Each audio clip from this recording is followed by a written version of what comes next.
조선 백자 이렇게 크게 대별되는 도자 종류 중에서도 많이 간과되는 측면이 있는데요. 분청이 좀 등장한 이유는 고려시대 끝나고 이제 고려청정 고려 시기에 좀 만들었습니다. 9세기에 우리나라 도자 역사가 도자 산업이 시작되는데 9세기에 이 고려청자 등장했지만 정말 바로 명품을 만들기 시작했다라고 봐도 좋습니다. 왜냐하면 고려청자는 거의 다 명품 아주 극상위층만 점유했었기 때문에 허접한 물건 갖다 만들어서 바칠 수 없었던 그런 여건 속에서 만들었던 것이 바로 고려청자입니다. 9세기 시작됐는데 9세기에 도자기 만들 수 있는 나라는 두 나라밖에 없었습니다. 중국과 우리나라. 굉장히 정말 희소 가치가 있는 독점 기술 산업이 바로 도자기 산업이었다 이렇게 볼 수 있거든요.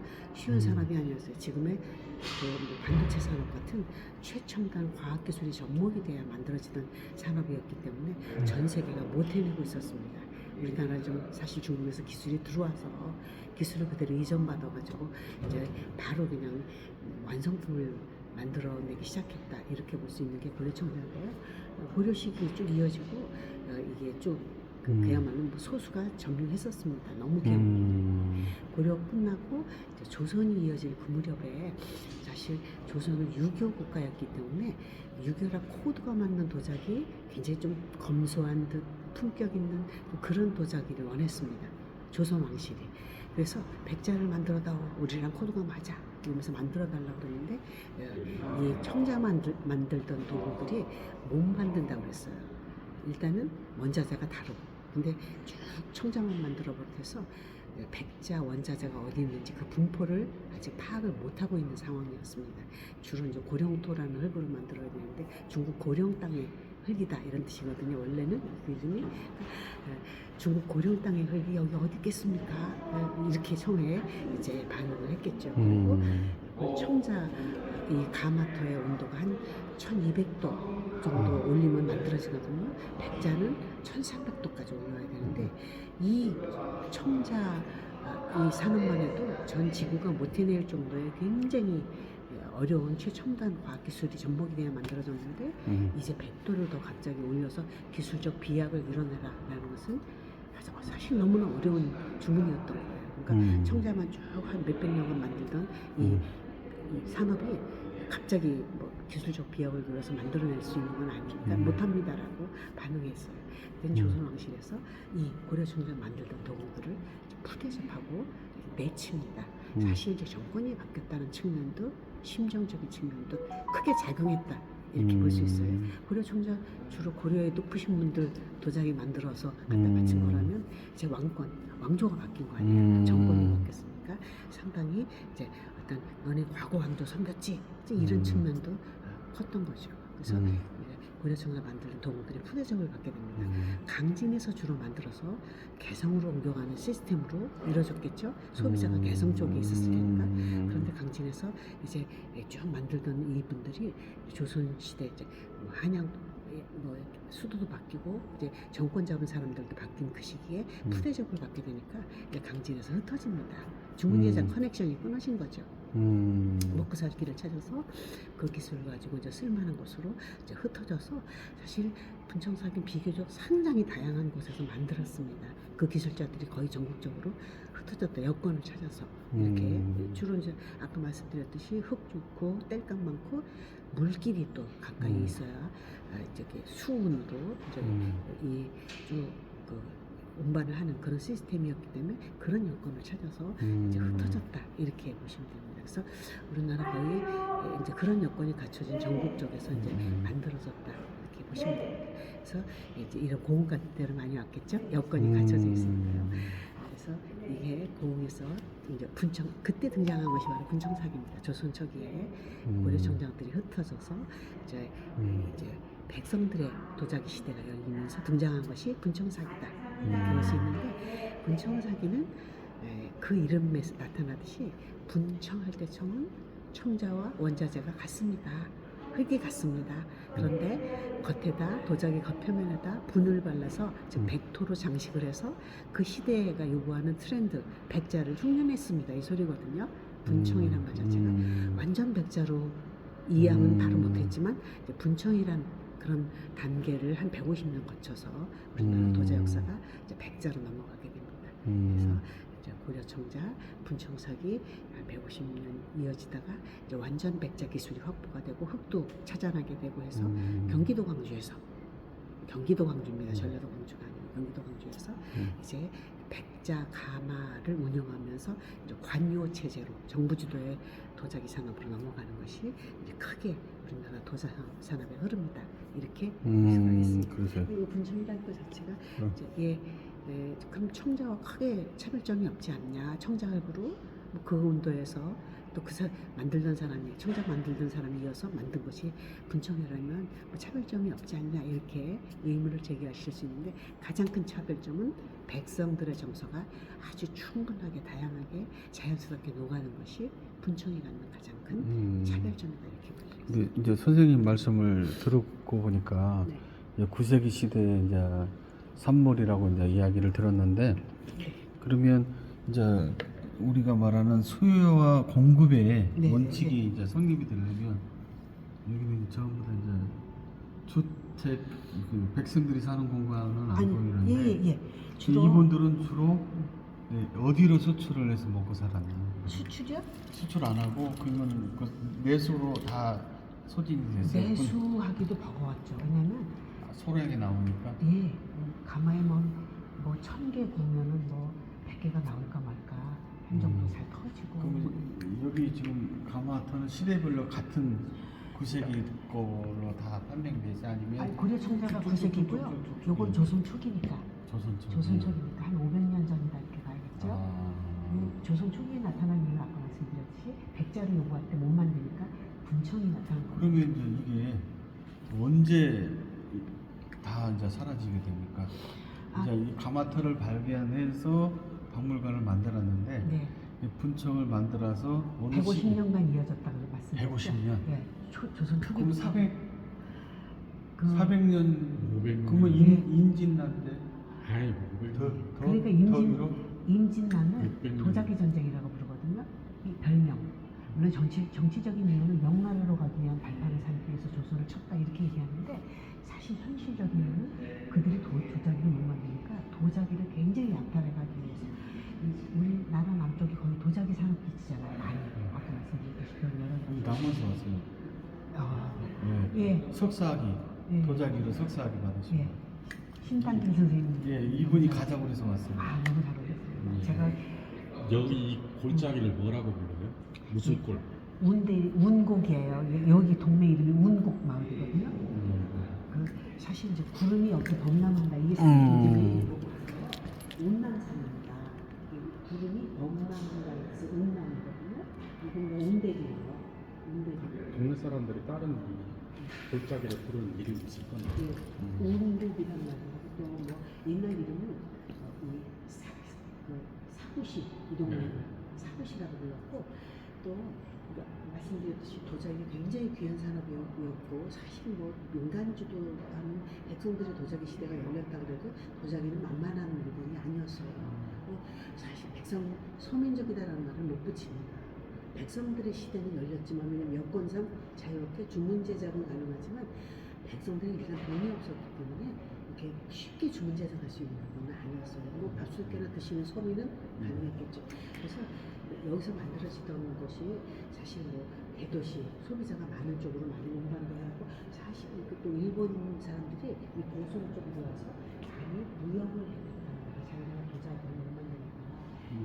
그래서 보성 쪽에서 많이 큰 바다 쪽에서 배대고 여기 작은 물길을 통해서는 뭐 뗏목 같은 거나 뭐 작은 배를 통해서 운반을 해서 큰 바다 쪽으로 옮겨가서 옮겨 심는 그런 거였어요. 그래서 여기는 물길이 과거에 훨씬 더 좀 컸을 거다라고 하는데 물길이 쭉 이어지고 지금 워낙 바다를 간척을 많이 해서 바다가 좀 멀리 물러났지만 사실은 굉장히 가까이에 바다가 있었다고 그렇게 과거 지형을 선생님 여기 박물관을 여기다 앉히는 이유가 있었어요? 아니면 여기가 더 넓어서? 과거에 제가 듣기로는 교수님이 약간 풍수를 보셨다고 제가 들었어요. 풍수.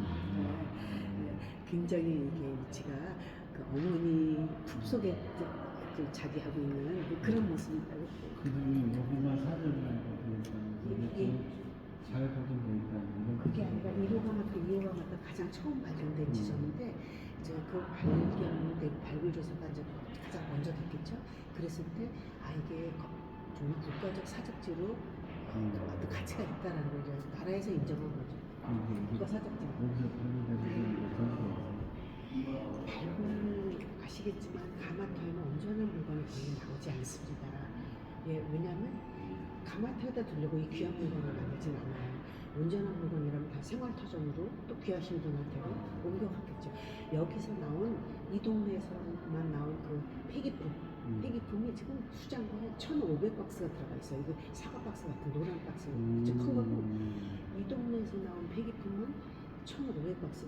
지금도 돌아다니면 다 골라다녀요. 동네에서 막 그런 거 주워다가 막 장식품 만든 사람들이 있는데 함부로 이게 이제 유적지이기 때문에 함부로 그렇게 가져가든지 안 되는데 과거에는 별로 그런 인식이 없어서 일본에서 관광버스들 대전에서 와서 너무 많이 주워갔다 이렇게 동네 분들이 말씀하시거든요. 그런 곳이 이제 상당 기간 산악기지였기 때문에 그런 흔적들이 너무 많아요. 지금 바로 이야기하는 망원에는 수레로 네, 차로 4차씩 시도를 한다. 그렇겠죠. 고분에 나오는 곳은 네, 여기도 그 정도 과거는 그랬을 거예요. 여기는 뭐 고분이나 고인돌이나 뭐 이런 건 없어요. 고인돌은 2,000기 이상 발견됐어요. 고원에서는. 고인돌은 2,000기 이상. 고분도 지금 작년에도 하나 안동고분이 있는데 안동고분에서 금동 관목, 금동 신발, 갑옷과 투구 이런 거랑 같이 이런 삼국시대 고분이니까 이건 없었겠죠. 만세력이에요. 백제. 백제. 영향권에 있었습니다. 백제가 왕의 그 상한 이후죠. 이후 아. 세력이죠. 만세력이라고. 마한의 지역, 마한의 영향권에 있었기 때문에 온관 같은 거 나오고 있습니다. 온관은 온관도 나오고 있어요. 온관이 저기 지금 목포 쪽에 무안 쪽에 엄청나죠. 선생님 왜 이렇게 많이 하세요? 한국에서 했었다는 그 정도 공부는 이분이 석사니까 한번 이야기 좀 제가 왜 골짜기 물어봤냐면 여기 사고시라고 하는 것이 맞을 거예요. 네, 사고시라고 들었답니다. 전타는 사고시라고 해서 옛날에 하고 근데 동네 사람들이 지금 인남리 말고 이 골짜기들을 따로 부른 그 골짜기들이 이름이 있어서 그래서 이제 이름 조사를 굉장히 하계선님이 하셨던 것 같고요. 그래서 이 근처 마을에 둔군동이라는 마을이 있었거든요. 군대가 주둔하고 여기 지켜야 되니까 이 시골 골짜기에 지킬 게 뭐 있겠어요. 이게 중요한 산악기지니까 지켰다 이렇게 보셔야 되고. 여기 성은 없어요? 성은 없어요. 이렇게 지키는 생성은 고원이 많은데 이 근처에서 여기는 성 흔적은 되게 보고요. 둔군동이라는 마을이 오래가 있었다. 군대가 주둔하고 있었던 마을이 있었고 사구시라고 있고요. 공공 마을. 그 마을을 자기네가 사구시라고 발음을 조정민 씨가 이쪽 고향인가요? 아버님이 여기가 고향입니다. 아버님이 조정훈 선생님이라고 시조 시인으로 유명하신 분입니다.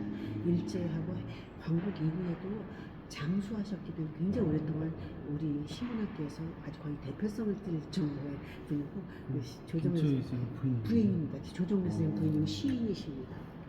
80년대 90년대 아주 굉장히 인기 작가셨어요. 저기서 하고 계세요?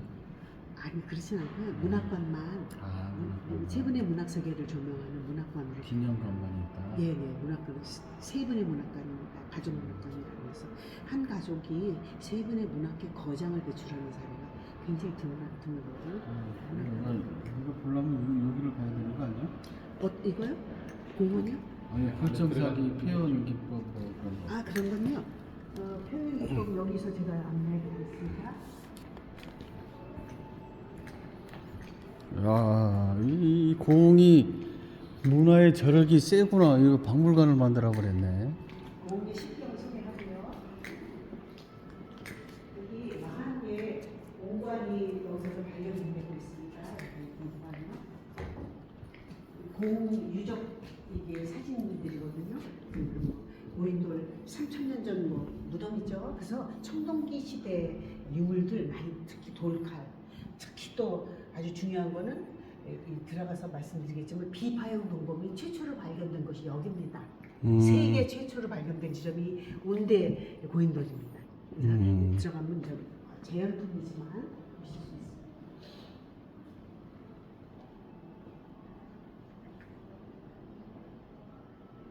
우리나라가 이 청동기 시대에 고인돌 가장 많은 나라로 지금 알려져 있거든요.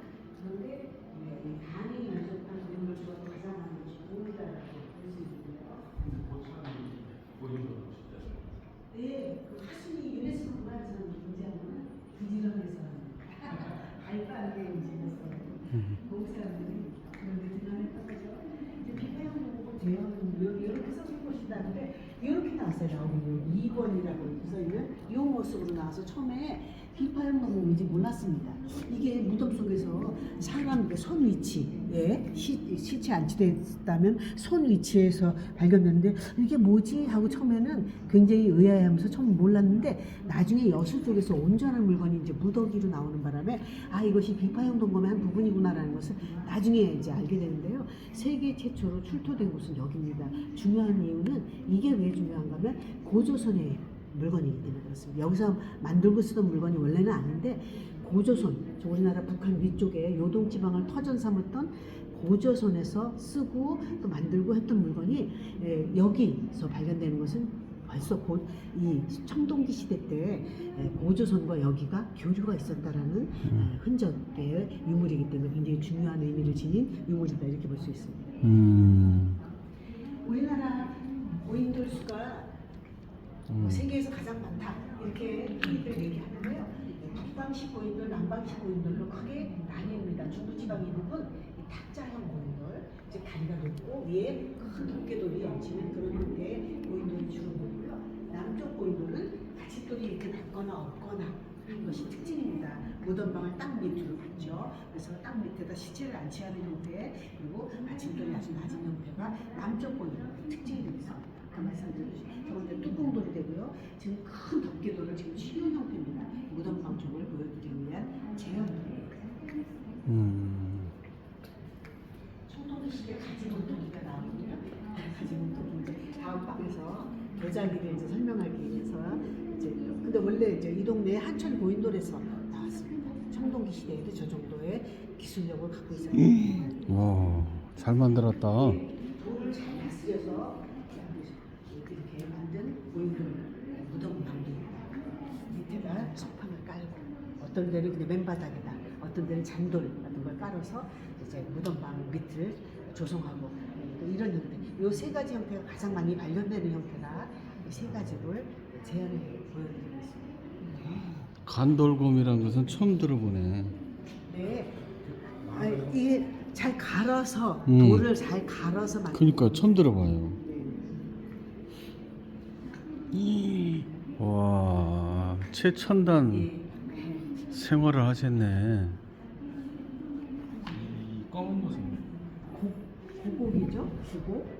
네, 이렇게 옆에 또 다른 그 애기 네. 고곡이 또 붙었다. 그래서 딸린 구분옥 이렇게 구분옥이 이제 고곡이 돼요. 고곡.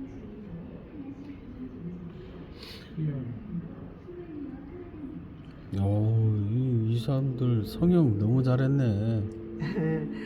그때 그 기술로요. 요건 이제 뿌리가 있네. 삼국시대 집터에서 나온. 그러니까요. 네. 이게 제일 인상적인데. 요거는 제한품입니다. 요렇게 썼을 것이다라고. 그러니까 제일 인상적이요. 찜기가 되죠. 손잡이 있고. 야, 찜기. 이건 나오잖아. 네, 그런 고분에서. 형태는 이거죠. 예, 고분에서 이게 나오거든요. 네, 요런 건데 이제 요렇게 썼을 것이다라는 부엌 형태를 제안해 보죠. 이거 알뜰하게 잘 만들었다. 근데 여기 안동고분이라는 이 동네도 안동이라는 마을이 있습니다. 아하. 그래서 경상도 안동이 아니기 때문에. 포두. 네, 포두면 안동인데요. 예. 이제 전동, 후동, 안동 이렇게. 영광에도 포두가 있던 것 같은데. 여기 포두면이 예. 여기서부터 여기 안동 부분에서 나왔습니다. 작년에도 복룡리 고분 하나가 발굴 조사가 끝났거든요. 그래서 아직 이제 이렇게 학술적인 조사가 끝나야 전시가 되기 때문에 여기 전시는 안 되겠지만 또 나왔습니다. 그래서 이런 금동 관모가 또 하나 나와 있는 상태. 어느 시대에 건 거예요? 삼국시대죠. 백제의 영양권 아래. 백제. 네, 이게 전형적인 백제 왕관 모습이거든요. 이렇게 백제 왕관은 꼭달 모자 형태의 수발, 이 장식품 수발이 튀어나와 우리 있는. 남원 고분에도 이게 나왔어요. 그러시겠죠. 백제 영양권에 당연히 있었을 테니까요. 요것도 나왔고요. 네. 근데 이게 이제 요것도 나오고 요것도 나오고 그렇죠. 저것도 나오고 철갑도.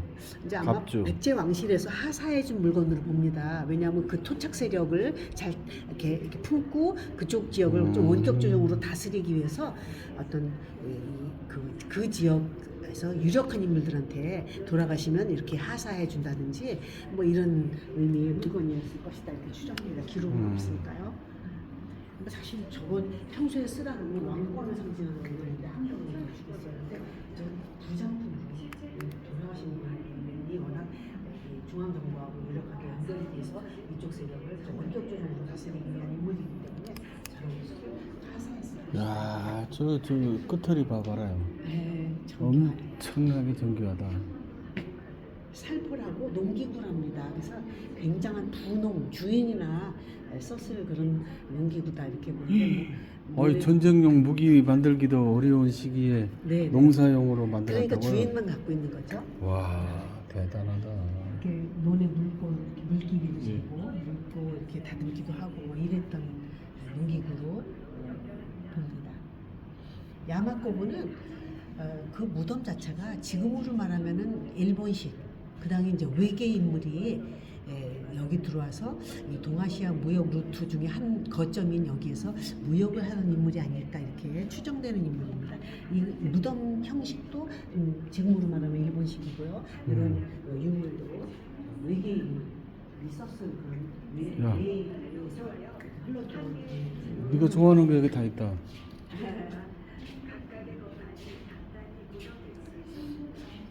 이게 있잖아, 이게. 예? 야, 가훈아. 이거 산성에는 반드시 네. 주먹돌이 있어야 포탄이지, 포탄. 주먹돌이 있어야 돼. 네. 그 남원성에도 이게 나오는 이유가 이게. 네. 이제 이런 건 저 다음 방에 너무 많이 있어서요. 제가 거기서 보여드리겠습니다. 야, 이것도 열십자가 있네. 가운데 원에. 예? 그잖아, 이게 나무하고 똑같은 문양이 나오네. 이쪽으로 오시면요. 아유, 알뜰하게 잘 해놨다. 여기 학예사가 좀 있나 보다. 예? 학예사들이 좀 있나 봐요. 아, 예, 예. 몇 분이나 계십니까? 그니까. 한번 네 분? 네 분? 예. 정식학에서 네 분 계시고 보조 네 분 갖고는 뭐 부족할 건데 한 10분 있어야 될 것 같은데. 10분까지는 네 분에 또 보조 일하시는 분이 계시거든요. 예. 이순신 장군 유적이 또 없는 곳이 없잖아요. 우리나라 남쪽에. 등량에 대해서 잘 알게 됐습니다. 여기 발포진이 이순신 장군이 처음 수군이 돼서 내려오신 곳입니다. 그 이전까지는 육군이셨거든요. 그래서 이 발포에서의 경험이 나중에 12년 뒤에 여기 임진왜란 터지기 12년 전에 발포 만호라는 직급을 가지고 내려오셨는데요. 이 발포가 바로 이순신 장군이 처음 수군으로서 경력을 쌓게 된 첫 발을 뗀 곳입니다. 그래서 굉장히 중요한 의미를 지니고 있죠.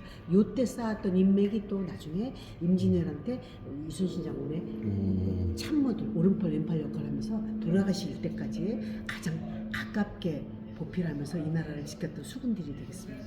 발포가 의미가 있습니다. 주력군은 승병이었다는 건 아세요? 네, 스님들이요? 네. 그렇죠. 의병들. 여기 12척 갖고 싸울 때 네. 백성들은 훈련이 안 되어 있잖아요. 그러면 어떻게 싸웠을까? 네. 캐신 마크를 걸면 네. 승병 의병들이 그 엄청 당시에 의병은 조직되어 있지 않았고 네. 승병은 절에 체계적으로 네. 규율이 딱 있고 적인지 피하 부분이 다 되고 네. 그렇죠. 첩자도 망했다고 했잖아요. 그러네요. 예? 네. 그럼 어떻게 싸웠을까? 12척을 갖고 대승을 거든요. 그 고도에 집단된 훈련된 조직화된 네. 무리가 있는데 그 무리는 누구였을까? 스님이 승견이요. 네. 조력 그렇죠. 관심 갖고 보셔야 돼요. 그 조선 시대는 네. 그 예, 승경 기록하지 않으니까 스님들이 이제 그렇죠. 이름 없이 가신 분들이 스님들을 많겠죠. 이제 배척하니까 돌아가시고 그러니까 네, 이제 제가 다음 강으로 요즘에- 가시겠습니다. 왜냐면 네. 고흥 역사에 큰 관심들은 없으셔서 제가 고흥 역사 아유 큰 관심 많아요. 여기가 동학의 마지막 기인가요? 네, 그렇진 않아요. 네. 문화 운동은 주로 외부에서 했지 여기는 잘 그랬어요. 왜냐면 이제 외지가 모가지가 너무 좁아서 이 외부에서 세력이 들어오죠. 뭐 도망가기 어려운 지역이라 여기서 항상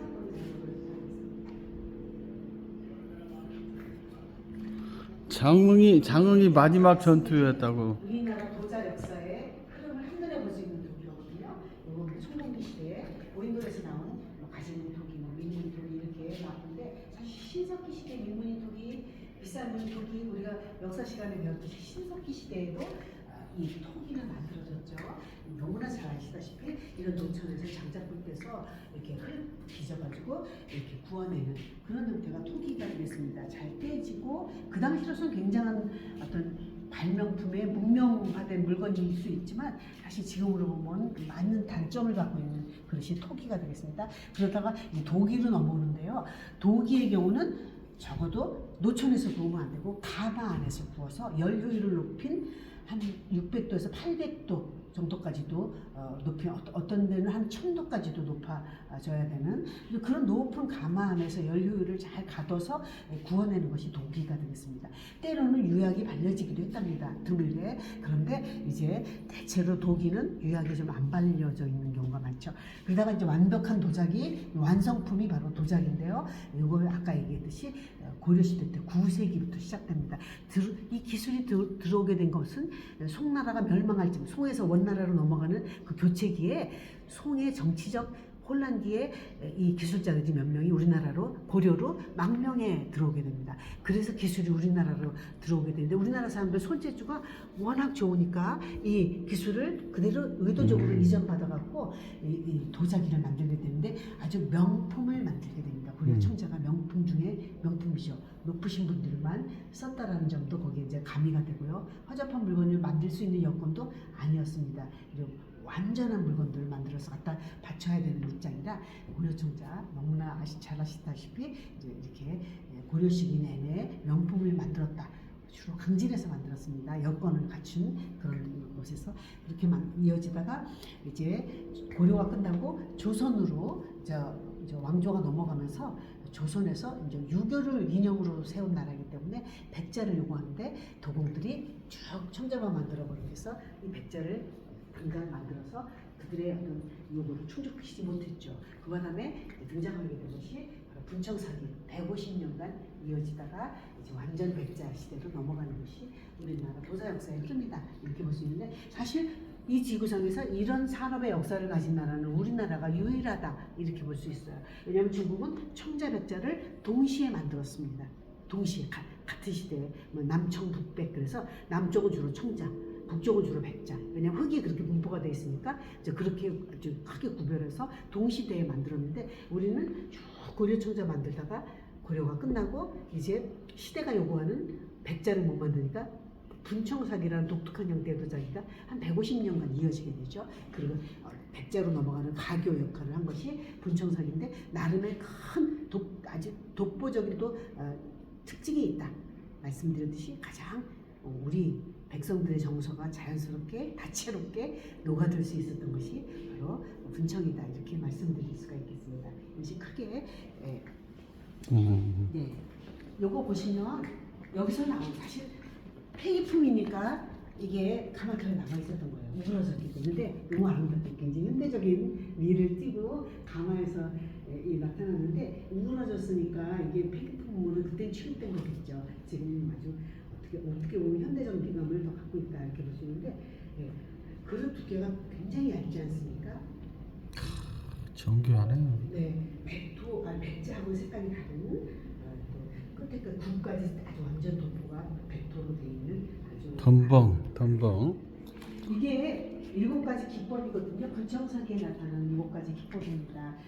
처음에는 주로 상감기법 많이 적용했습니다. 왜냐하면 고려청자에 상감기법 쓰던 사람이 그대로 분청을 만들게 됐기 때문에 그 기법들이 그대로 분청에도 나타납니다. 상감기법 아시다시피 색깔 부분을 판에서 다른 색 흙을 집어넣는 기법입니다. 그래서 흰 백토를 이제 이 무늬 부분을 긁어내서 흰 백토를 집어넣어서 이제 문양을 살려내는 기법이 되겠습니다. 그러다가 이제 인화 기법으로 주로 넘어갑니다. 물론 좀 같은 시대에 오버랩 되는 그런 기법이 많이 쓰이기도 했겠지만 인화는 도장 인자를 씁니다.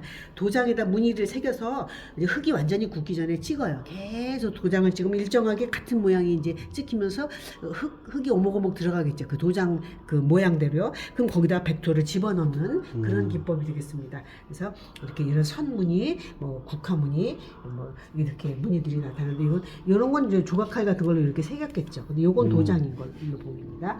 그래서 인화기법, 도장 인자를 써서 인화기법이라고 하고, 그 다음에 이제 박지기법으로 좀 넘어가게 되는데요. 이게 거의 시대순이다 이렇게 보시면 되겠어요. 왜? 공정이 좀 더 쉬워지고 대량 생산 체제로 넘어가게 좋은 기술, 기법이기 때문에 이런 순서대로 기법이 점점 개발되고 쓰였을 것이다 이렇게 보는데, 박지는 그릇 표면 전체를 백토로 바릅니다. 그 다음에 무늬 바깥 부분을 긁어내는 기법이에요. 훨씬 쉽겠죠. 무늬 부분을 긁고 속에다 또 집어넣고 또 뭐 이렇게 연마해서 속에만 색깔을 살리고 하는 몇 공정을 거치는 것보다 아예 흰색 쫙 바른 다음에 배경 부분 긁어내는 그런 훨씬 더 조금 간단해지는 그런 기법으로 발전이 되겠죠. 박지기법. 그 다음에 흰색 쫙 바른 다음에 조각칼 같은 걸로 그냥 무늬의 그 선, 그 외곽 선만 이렇게 조각해내는, 긁어내는 그런 기법을 썼던 것이 바로 조화기법이 됩니다.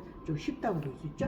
아예 흰색 쫙 발라서 흰 도화지에다 그림 그리듯이 산화철 염료 가지고 그림을 만드는, 물고기도 그리고 풀도 그리고 이렇게 해서 그림을 그려내는 기법, 철화기법이라고 얘기합니다.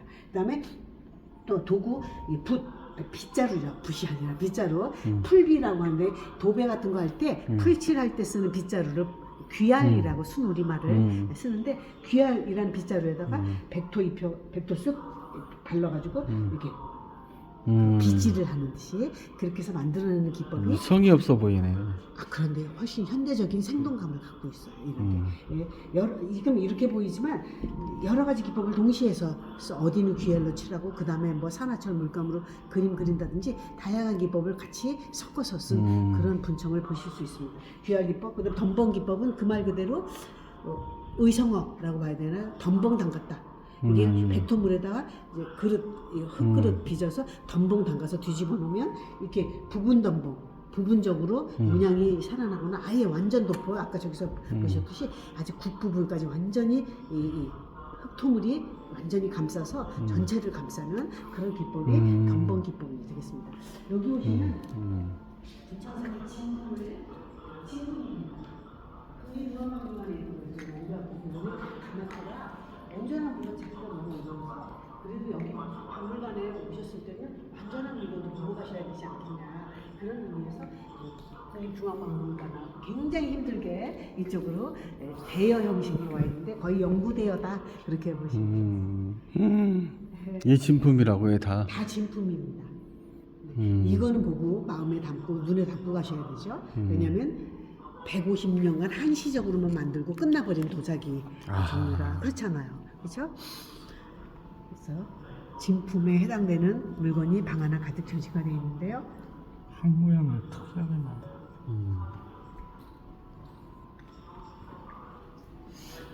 선생님이 너무 해설을 잘해주시니까 귀에 쏙쏙 들어오네요. 네, 여기 보시면 백조물을 이렇게 덤벙 담갔다가 전체를 도포한 다음에 어떤 조각칼 같은 걸로 선을 이렇게 조금 조각해내게 이렇게 긁어냈겠죠, 손으로. 그 다음에 산화철 염료 가지고 꽃 그림을, 이파리 잎사귀에 해당되겠지만 그림. 그래서 그런 몇 가지 기법이 함께 쓰인, 그러니까 덤벙에, 그 다음에 또 뭐 이 조화 기법에, 그 다음에 산화철, 철화 기법, 이렇게 세 가지 기법이라고 알고 있습니다.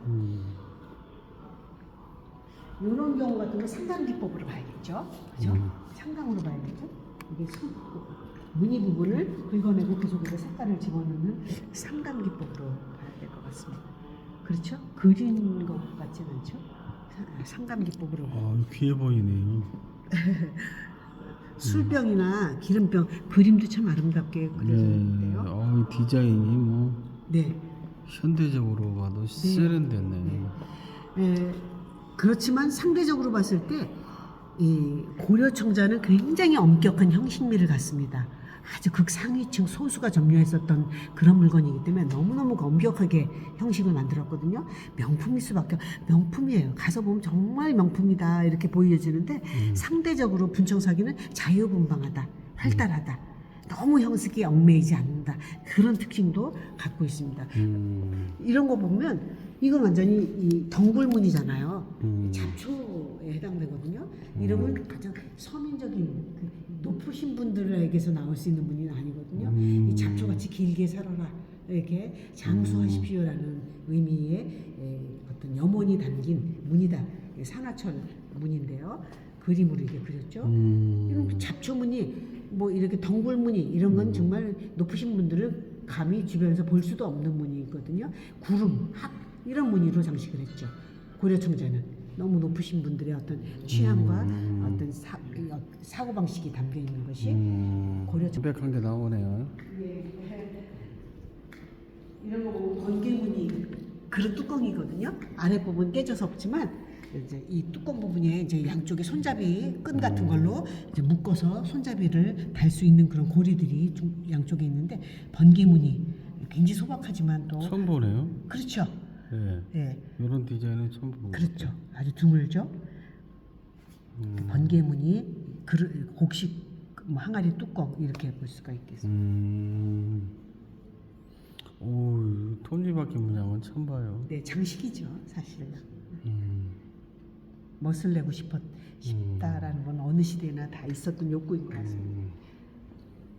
대적. 이야,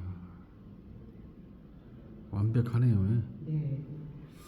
이런 제품도 보면 굉장히 문양이 정교하고 완벽하다고 볼 수 있는데요. 이런 정도 되면 왕실에 납품하던 세금으로 만들 세금용 그릇이다 이렇게 좀 보여지는 그릇이 굉장히 정교하게 만들어진. 물론 주문자가 까다롭게 이렇게 해주십시오라고 요구할 수도 있는 시대였거든요. 주문자 마음대로. 그런데 이제 이런 정도 되면 막 봉황이 그려져 있다든지 뭐 구름이 이거 다 구름무늬거든요. 일정하게 도장을 찍은 인화무늬예요. 그 구름무늬가 도장에 새겨져서 일정하게 찍혔죠. 똑같은 모양으로. 이건 인화기법, 이제 구름, 뭐 봉황, 뭐 이런 그림들이 있는 거는 이게 왕실에 납품하던 공납용 어떤 세금으로 걷어가던 그런 물건이 아닐까. 왜냐하면 왕실에서 세금으로 걷어갈 때는 이 견본 그림을 다 똑같이 도기소 이런 데다 보내거든요. 이렇게 도자기 만드는 곳에다 사이즈는 이렇게, 무늬는 이렇게 몇 개, 뭐 선은 여기다 긋고 이런 겨냥 그림을 내려보냈기 때문에 똑같은 물건이 사방에서 만들어질 수가 있었습니다. 그래서 이런 물건은 굉장히 정교한 무늬가 들어간 것도 고급진 그런 도자기다 이렇게 할 수가 있죠. 이게 잡초무늬, 당초무늬라고 얘기하는데 잡초무늬는 굉장히 서민적인 그런 정서가 담긴 그런 무늬다 이렇게 볼 수가 있어요. 오, 큼직하게 그려버렸구나. 덤벙 기법의 부분 덤벙, 완전히 덮지 않은 하얀 백색 흙을 완전히 밑에까지 덮지 않은 부분 덤벙이 지금도 많이 쓰는 기법이요. 네, 지금도 많이 찻사발에 많이 쓰는 것 같아요. 예, 찻사발에 많이 쓰죠. 가장 어떻게 보면 대량 생산 체제에 아주 최적화된 기법이 덤벙 기법이죠. 덤벙 담갔다가 꺼내면 되니까요. 그렇구나. 이야, 예술이다. 다 예술입니다. 도자기 산업은 다 예술입니다. 시대별로. 이제 도자기 산업이 뭐 지금처럼 기계로 찍어내는 거 외에는 다 엄청난 공이 들어가는 과학기술 산업이었고요. 예술적 산업이었고 다 기술과 예술이 다 접목이 함께 돼야 이루어지던 산업이었죠. 야, 여기 사는 사람들은 복이네. 그죠? 그렇죠. 왜 이렇게 해설을 잘하세요? 아이고 어디 가나 뭐 해서 아니에요. 해박하시네. 여기 들어오시면 꼭 가격을 묻는 관람객들이 있습니다. 꼭 들어오시는 분마다 가격이 어때요? 근데 사고 팔고 할 수 있는 물건이 아니라 가격 형성이 되게 너무 어려워요. 특히 우리나라에서는 이게 다 뭐 보물급이니까 뭐 함부로 막 드러내놓고 사고 팔기 하기 어렵거든요. 근데 제가 가격 하나를 말씀드릴 수 있는 사건이 2018년도에 벌어집니다. 2018년도에 뉴욕 크리스티 경매장에 이런 편병 하나가 이 물건으로 나와요. 근데 우리나라 사람 같으면 안 내놨을 거예요. 우리나라 이 보물급 물건이 해외로 반출되면 다시 돌아오기 어려워. 웃돈을 뭐 몇 배를 얹어줘도 다시 되돌리기 어려운 게 이런 유물이거든요. 근데 일본 사람이 우리나라 걸 갖고 있다가 뉴욕에 내놨어요. 어느 시대에 나왔는지 모르지만 하여튼 일본 사람이 우리나라 분청사기를 갖고 있다가 뉴욕 크리스티 경매장에 내놨는데 이런 납작하게 눌린 편병이었어요. 이거 기능성 병이에요. 이렇게 옆구리에 차고 다니기 좋게 둥그러면 너무나 굴르니까 차고 다니기 좀 불편하죠. 이거 좀 기능성 병에 해당되는데 이런 편병 하나를 갖고 있다 내놓는데 얼마의 경매가 낙찰됐는지 아시겠습니까? 33억에 낙찰됐어요. 그러니까 세계인들 눈에도 이런 도자기 하나가 그 정도의 가치로 보인다. 그렇게 볼 수 있는 가격이죠.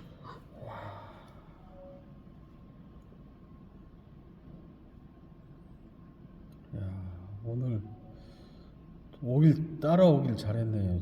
저 친구는 전공이라 네네. 일부러 말씀 안 드리면 몰라요. 그 정도 저는 이제 그 정도의 얼떨결에 따라왔죠. 그 정도의 가치와 자리매김을 하는 게 도자기인가 이렇게 생각들 안 하세요. 너무나 흔해 빠진 생활 필수품이라 도자기 산업을 그렇게 대단하게 여기지 않는데 전 세계적 독점 기업이었다. 이렇게 뭐 중국과 우리나라가 거의 몇백 년간 하여튼 우린 9세기에 시작해서 한 15세기 후반에 일본으로 기술이 넘어가기까지 뭐 독점 기업이었다라고 볼 수 있는데 우리나라가 그렇게 엄청난 기술력을 갖고 있음에도 다른 나라들이 잘 몰랐던 것은 좀 쇄국 정책을 많이 썼다라는 점도 있죠. 일본이란 나라를 초석을 세우는데 가장 그 재원이 됐던 게 우리 조선의 도자기였다. 네. 그가 정설이에요. 그러니까 일본 제국주의를 만든 네. 재원. 네. 왜냐하면 17세기 경에는 일본이 도자기 수출 국가로 급부상을 하게 되거든요. 우리나라에서 기술이 넘어간 뒤에 넘어간 거는 15세기 후반, 16세기 그래서 임진왜란을 일명 도자기 전쟁이다. 현실적으로 도자기가 탐나서다. 이렇게 보는 견해에서 별명 도자기 전쟁이라고 부르기도 하는데 그 이후에 17세기에 가서는 유럽으로 도자기 수출하는 수출 국가로 급부상을 하게 됩니다. 그래서 그 재원 아까 지금 얘기하셨듯이 엄청난 재원을 마련할 수 있었던 거죠. 정유년에 주로 많이 끌려갔다고 그랬지? 임진남보다 정유년 때 네. 그 거의 끌려가신 분들이 일본 근대화의 네. 재원을 마련해줬다. 그래서 그 시기에 어쨌든 엄청나게 도자기 기술자가 많이 납치돼가고 그렇죠. 네. 그래서 기술이 넘어가는 거죠. 네. 그래서 일본 땅에서의 최초 도자기는 분청사기다. 네. 그들의 다 국보를 지정돼 있으니까 일본 사람들은 열광을 하죠. 야, 이것은 뭐 열이 너무 올라갔을까? 녹아내리려다 말았네. 이게 이제 문양을 만들면 그 부분만 터져 나오는 경우가 많고 떨어져 나오는 경우가 많고 이렇게 조각칼로 선을 새기면 그 부분만 이렇게 떠서 그냥 떨어져 나오는 경우. 저는 잘 모르지만 클수록 네, 어렵죠. 그걸 구워내기가 어렵다고. 이 모양 잡는 것도 그렇고요. 연판 공기? 무늬, 모란 무늬가 있는 공기? 네. 여기에는 말차가 담겨 있었을까? 이건 말차 담기기엔 좀 말차는 좀 큰 그릇에다 담나요? 더 제가 네. 차 문화를 그렇게 세세하게 몰라서 말차는 약간 이렇게 더 V라인 비슷한. 예 V 라인으로요. 네. 이건 국대접일까? 그럼? 국대접 우리 과거에 밥 많이 먹었잖아요, 그죠? 밥그릇도 어마어마했을 것 같은데 국대접에 가까웠고 왕족이나 귀족의 국대접이었을까? 그랬을 것 같아요. 그 무늬가 대단히 정교하게 많이 박혀 있는 거 보니까 손이 많이 가는 문양이잖아요. 인화 기법이요. 그래서 초창기 기법이라 이렇게 나왔을 수도 있고 아니면 이 나라에서 공납용으로 이렇게 만들어라고 아주 겨냥을 아예 줘서 섬세하게 만들어서 납품할 수 있게 좀 그렇게 한 대접일 수도 있고. 중국에서 금과 은을 많이 유출될까 봐서 그걸 사용을 못하게 하면서 네네. 금기, 음기를 금지시키면서 이제 자기를 쓰는데 그 임금은 백자, 세자는 청자. 이제 그리고 일반적인 것은 이제 관청 이 분청이 많이 올라간 거죠. 야, 나 오늘 와서 깜짝 놀래고 간다 야. 응? 깜짝 놀래고 가.